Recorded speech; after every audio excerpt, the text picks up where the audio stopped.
Welcome to Transforming the Toddler Years, a Core 4 parenting podcast for conscious, cycle-breaking parents ready to turn toddler tantrums into teachable moments.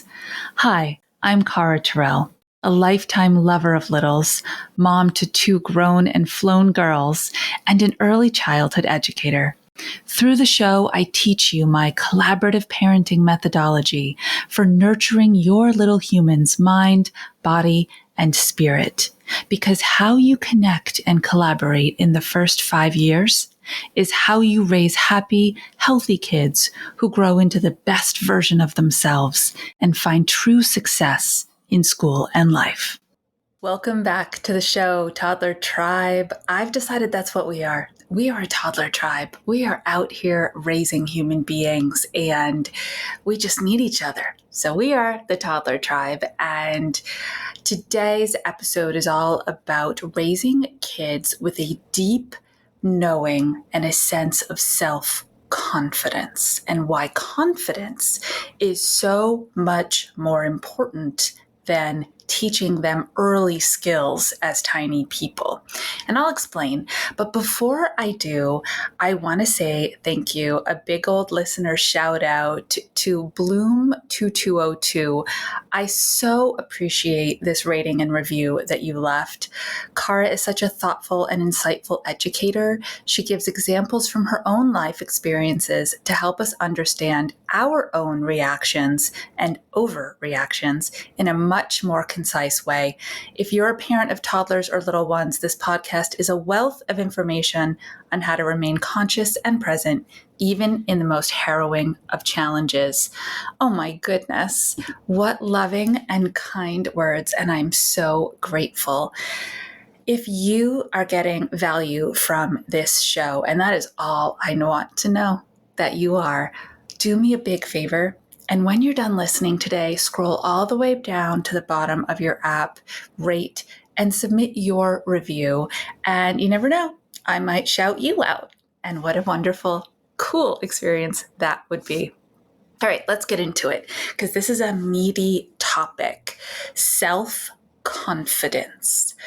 When we think about raising our little people, what the world has told us from day one is build their skill sets. But they're talking about the wrong skills. Can your child identify alphabet letters at 3? Awesome. Wrong skill. Can your kid count to 20 at 4? Awesome. Wrong skill. Not a bad skill, but not the one that we want to be putting consistent effort and energy into in lieu of the self skills. The who am I, and what are the skills that I'm capable of using in the world that will benefit me in every learning experience of my life. So I want to tell a couple stories today, actually. The first is about my main girl, my Kate, my Kit Kat. Boy, she and I should give her some rights to this podcast because she's in almost every episode. So Kate is now 6.5. And for those of you that don't know, I was blessed to be her nanny from the time that she was about 6 weeks old. And we built this beautiful relationship. We're all about relationship first, real world skills next.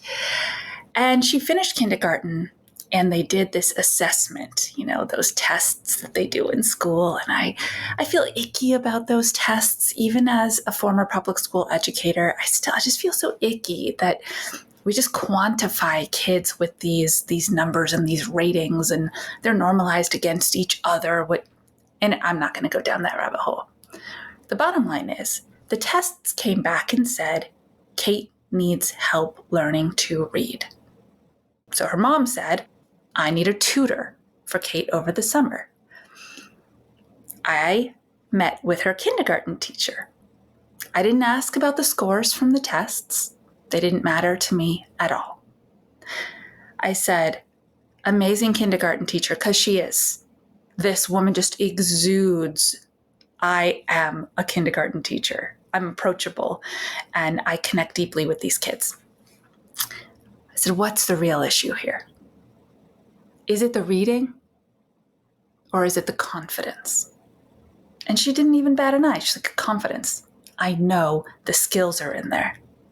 But her feeling like she can participate in class without getting overwhelmed or worried or scared that her answers might be wrong, that is the issue. We need to build that self-confidence muscle in the skill of reading. And of course, that will expand to every other learning opportunity in the classroom as well. So I've been working with Kate this summer, and we've been doing some one-on-one. I've been doing a little tutoring. For those of you that don't know, I am a trained reading recovery teacher, which is an early intervention methodology for kids that just helps them build their confidence in knowing how to look at the words, decode the words, and move through the sentences. And all of a sudden they're like, I am a reader. So that's how we start every single session. These little mantras. I am a reader. She says it. I am a reader. I'm like, no. I am a reader. Give me that emphasis. I am a reader. And then we jump it, and then we yell it, and then we believe it. I am a reader. And the other thing that I do when we turn the page of the book is I cover up all the text. I do not want her to be overwhelmed by looking at everything that's on that page because her anxiety already exists. Why make it bigger by looking at all the sentences on the page? Now, she doesn't know this, but I asked her teacher to give me one book, the book that if Kate could confidently read before the end of this summer, she could waltz into first grade and find out, oh, I know what I'm doing. I am ready to participate. But I cover all the text on that page, and I ask her, I tell her, there's 8 sentences on this page. How many do you think we should read? She'll give me an answer. 3. Great. We're going to read 3 sentences. And I uncover one at a time, and we do our thing. Now, when we get to 3, we've met the goal. This is the second strategy that I really want you to take home today. Set reasonable and achievable benchmark expectations. Because when we got to 3 sentences, and they sounded right, and they looked right, and it was amazing, and they were accurate, and we were reading, it was beautiful, I stopped. We did it. You did it. You did it. You met the goal. 3 sentences. We celebrate, we high five. She lights up. Confidence meter on the rise. Then I invite her. Do you think we should keep going? Yeah, she says.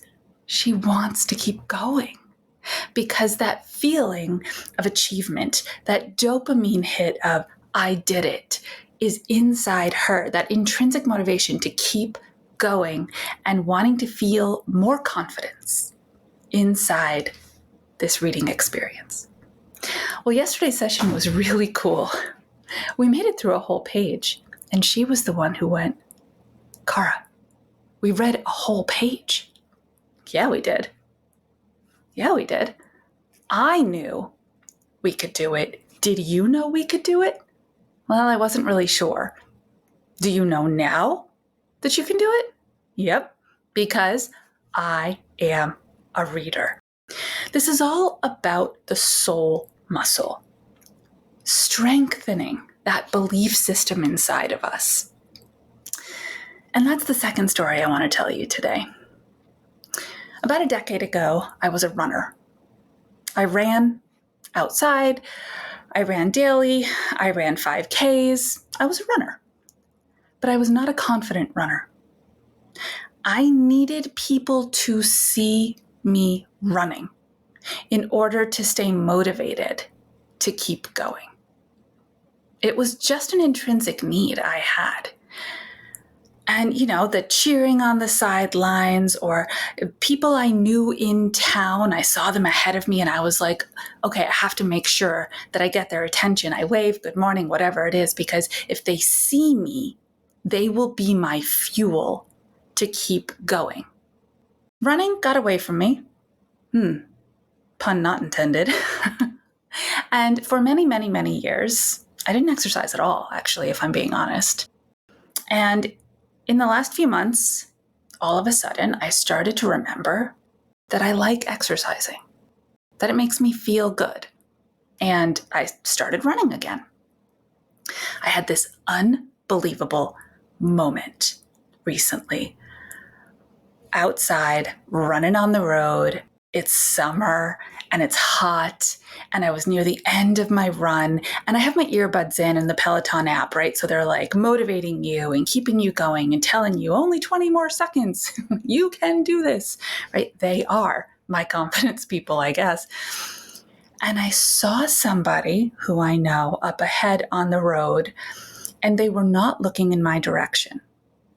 And I had that gut instinct. Okay, this is my big final push. If I get them to look at me, I'm going to have that motivation I need to show off essentially and get it done. And all of a sudden I had an epiphany moment. And from deep inside my soul, it was a whoosh of, you don't need them to look at you. You see yourself in this moment. And all of a sudden it became my I am mantra. I see myself finishing strong. I see myself committing to this. I see myself doing this for nobody else except me. And the confidence boost in that moment, the truly letting go of it doesn't matter what anybody else sees or thinks or says about my journey, and how that applies to absolutely everything I do in life. But I've never really had that moment. I've told myself about 1,000,000 times, and I'm sure you have too, I don't care what other people think. But that's a defense sentence. That's I want to believe that I don't care what other people think or feel. It wasn't a true soul confidence moving through me until now. I'd like to finish up today's episode by dropping kind of a big bomb, because I can't possibly complete this thought today. I keep these episodes really short and really sweet because I know that your toddler life is busy and crazy and you want to be able to finish a full episode. But I want you to think about this. If you could have that moment that I see myself and I am confident in my own choices enough that I don't need other people to see me inside that moment, and you could apply that to your parenting confidence, to confidently parenting inside your home if your partner doesn't agree with your strategy, to confidently parenting in public when strangers are looking and oogling and making strange noises and crossing their arms and raising their eyebrows. If you could apply that to your parenting journey, what would that feel like? If you want to continue this conversation specifically about you, because ultimately this is personalized to who you are, your journey, and who your kids are in their journeys, go ahead and click the link in the show notes, book a complimentary connection call, and let's get together and let's talk about it. Because I want to know you, I want to know more about you, and I really know that I can help. Whew. There are episodes that just hit, and this one's just hitting for me. And I really hope it's hitting for you too. Until our next episode, stay mindful and proactive as we transform the toddler years.